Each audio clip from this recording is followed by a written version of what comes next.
Hey everyone, this is Micah Bergdale running for New York 12.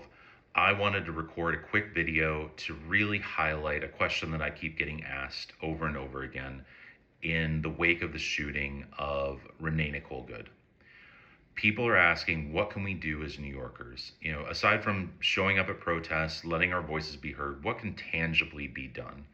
And the thing that I talk about because of my experience within the transit industry is that we need to demand from the MTA, from our state legislatures, from the city council, that we do not have defense contractors also controlling the entrance system to our subway system. And the ability for that company to collect massive amounts of data when they also have contracts with military and Department of Homeland Security providing training, providing edge computing, providing surveillance technology for their own operations. It is way too easy underneath this administration for them to be able to go to this defense contractor that would have a massive amount of money online and say, you need to give us this data or we're going to cut your contracts. We need to preempt this. We need to make sure that unless Cubic is willing to divide up their company into two separate companies where the transit part of the company and the defense part of the company have no connection whatsoever, that we need to find a new contractor. And Cubic is up for a contract right now in order to replace all of the turnstiles when you walk in and out of the subway and replace them with gates. They're competing against two other companies.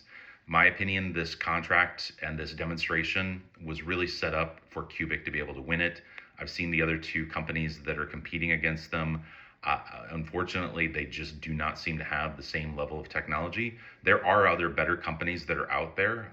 This is, again, my background. I've studied this. I've worked on it. I've actually developed patents around Fairgate technology, crazy enough.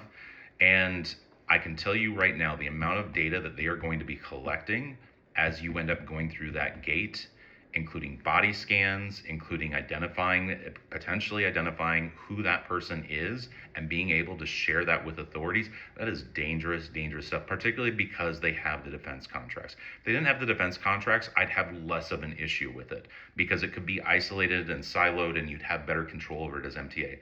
I know MTA has contracts that theoretically protect our data, but I'm sorry, MTA nor New York State is going to have the capability to prevent the Trump administration from putting pressure on a contractor like this from being able to share that data.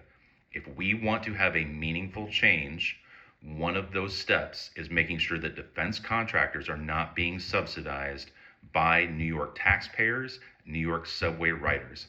If you agree with this, show up at the meeting for MTA on January 28th. Contact your state assembly members, contact your state senators, show up at their local offices, go up to Albany, have that conversation. We need state legislation as well as city-based legislation that says this is illegal, it is wrong.